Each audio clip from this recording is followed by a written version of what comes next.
आज हम लोग केमिस्ट्री में कुछ अंतर को जानते हैं जो इम्पोर्टेंट अंतर है। तो सबसे पहले धातु और अधातु में अंतर देखते हैं। तो धातु और धातु में अंतर भौतिक गुण के आधार पर। तो भौतिक गुण के आधार पर धातु और धातु में निम्न में अंतर है, जिसमें पहला हम लोग जानते हैं कि धातु जो है उसमें विशेष प्रकार की चमक होती है, लेकिन अधातु में कोई चमक नहीं होता है। लेकिन एक ऑप्शनल में है ग्रेफाइट, जिसमें क्या है चमक होती है, फिर भी वो क्या है अधातु है। फिर है धातु विद्युत धनात्मक होती है, लेकिन अधातु जो होती है विद्युत ऋणात्मक होती है। धातु विद्युत धनात्मक है तो अधातु विद्युत ऋणात्मक है।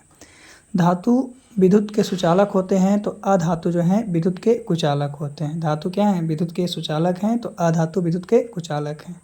धातु के घनत्व उच्च होते हैं और अधातु के घनत्व निम्न होते हैं। धातु का घनत्व जो है उच्च है तो अधातु का घनत्व निम्न है।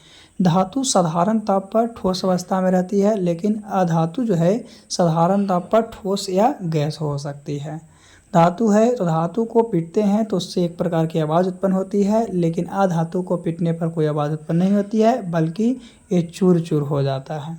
धातु जो है धातु में आघात वर्धनीयता तथा तन्यता पाई जाती है, लेकिन अधातु है अधातु में ना ही आघात वर्धनीयता होती है और ना ही तन्यता होती है। तो इस तरह से धातु और अधातु में बहुत सारे हम लोग अंतर को देखें, है ना। ऑप्शनल में कुछ कुछ ऐसे भी हैं जो इनके गुण से काम नहीं करता है, फिर भी वो धातु और अधातु के अंतर्गत आते हैं, है ना। जैसे कि धातु विद्युत को सुचालक है और अधातु विद्युत के कुचालक है, फिर भी एक आध ऐसे हैं जो आ जाते हैं। आगे हम लोग रासायनिक गुण के आधार पर देखते हैं धातु धातु में अंतर।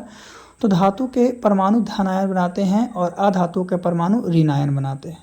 धातु के ऑक्साइड भास्मिक होते हैं तो अधातु के ऑक्साइड अम्लीय होते हैं। यानी धातु जो है उसके परमाणु अगर धन आयन बनाएंगे तो अधातु के परमाणु ऋणायन बनाएंगे। धातु के ऑक्साइड भास्मिक होते हैं, लेकिन अधातु के ऑक्साइड अम्लीय होते हैं। ये अक्सर ऑब्जेक्टिव ही पूछता है कि अधातु के ऑक्साइड क्या होते हैं, अम्लीय भास्मिक उदासीन, तो अम्लीय हो जाएंगे। फिर धातु जो है अवकारक होती है, लेकिन अधातु ऑक्सीकारक होते हैं। धातु अवकारक है तो अधातु ऑक्सीकारक है। फिर है धातु के सबसे बाह्यतम कक्षा में बाह्यतम कोष में इलेक्ट्रॉनों की संख्या 1, 2 या 3 होती है, यानी 1 से 3 तक होती है। और अधातु में देखते हैं तो अधातु में बाहरी कोष में आमतौर पर 4 से 7 इलेक्ट्रॉन होता है। कहीं कहीं पे 8 भी लिख देता है, लेकिन रियलिटी में 4 से 7 इलेक्ट्रॉन मौजूद होते हैं। धातु जो है हाइड्रोजन के साथ संयोग नहीं करता। धातु जो है हाइड्रोजन के साथ आपका अभिक्रिया नहीं करता, संयोग नहीं करता। लेकिन वही अधातु की बात करते हैं तो अधातु जो है आपका हाइड्रोजन के साथ संयोग करता है और करने के साथ साथ हाइड्राइड बनाता है। क्या बनाता है, हाइड्राइड बनाते हैं। फिर धातु है अम्ल के साथ घुलकर हाइड्रोजन गैस मुक्त करता है। धातु जो है अगर अम्ल के साथ घुलेगा तो हाइड्रोजन को क्या करेगा, मुक्त करेगा। लेकिन अधातु जो है अधातु अम्ल के साथ अभिक्रिया करता ही नहीं है। तो ये है धातु और धातु में अंतर रासायनिक गुण के आधार पर। किसके, रासायनिक गुण के आधार पर। चलिए आगे हम लोग चलते हैं। तो साबुन और अपमार्जक में अंतर। तो साबुन और अपमार्जक में भी बहुत सारे अंतर हैं, जिसमें पहला है कि साबुन जो है उच्च बसा अम्लों के सोडियम लवण, साबुन है उच्च बसा अम्लों के सोडियम लवण है। तो अपमार्जक जो है लंबी श्रृंखला वाले सल्फोनिक लवणों के सोडियम लवण है। फिर है धातु जो है आपका कठोर जल में सफाई के लिए सही नहीं है, उपयुक्त नहीं है, लेकिन अपमार्जक जो है कठोर जल में भी सफाई के लिए उपयुक्त है। साबुन जो है उसका जलीय विलयन क्षारीय होता है और जो अपमार्जक है उसका जलीय विलयन होता है, जलीय घोल जो होता है उदासीन होता है। साबुन का निर्माण तंतु या बसा या वनस्पतिक तेल से होता है। साबुन जो है उसका निर्माण तंतु या बसा या वनस्पतिक तेल से होता है, लेकिन अपमार्जक का निर्माण जो है आपका कोयला या पेट्रोलियम के हाइड्रोकार्बन से होता है। कोयला या पेट्रोलियम के हाइड्रोकार्बन से होता है अपमार्जक का निर्माण। फिर है साबुन का सूत्र C17H35COONA होता है, लेकिन वही अपमार्जक की बात करते हैं तो अपमार्जक का सूत्र C18H29NaO3S होता है। वही साबुन जो है साबुन में आर्द्रता के आर्द्रता के कम गुण पाए जाते हैं और अपमार्जक में आर्द्रता के अधिक गुण पाए जाते हैं। तो इस तरह से साबुन और अपमार्जक में भी आपको अंतर है।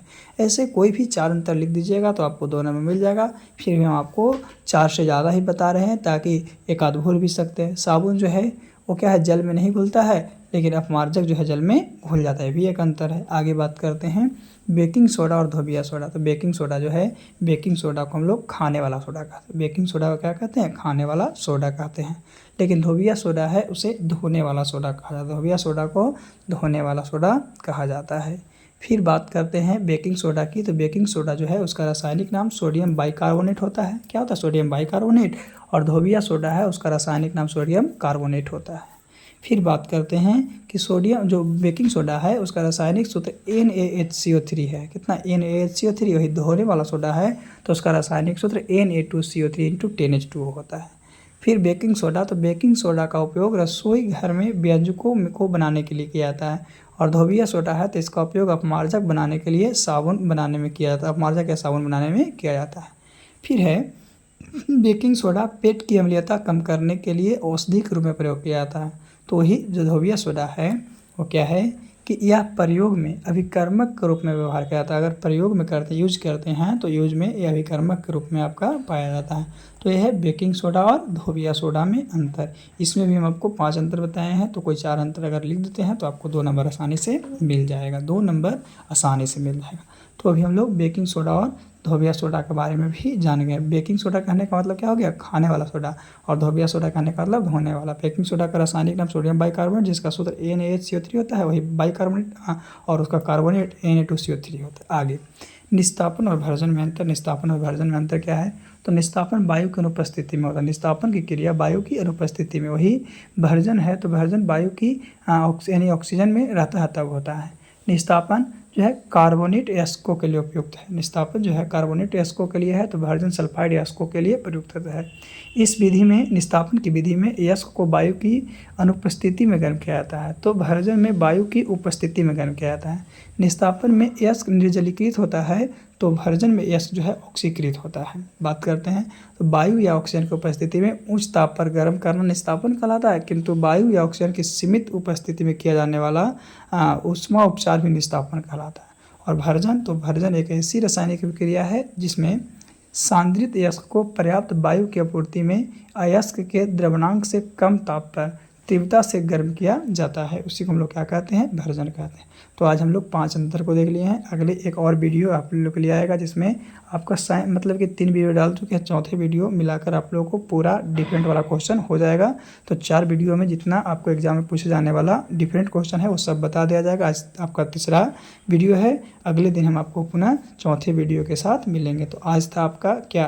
तो निस्तापन और भर्जन में अंतर तक। ऐसे इसमें हम लोग 5 को जाने, धातु में जाने, फिर रासायनिक और भौतिक गुण दोनों पर, निस्तापन भर्जन फिर जाने, फिर बेकिंग सोडा और धोने वाला सोडा जान गए। आगे हम लोग आगे जान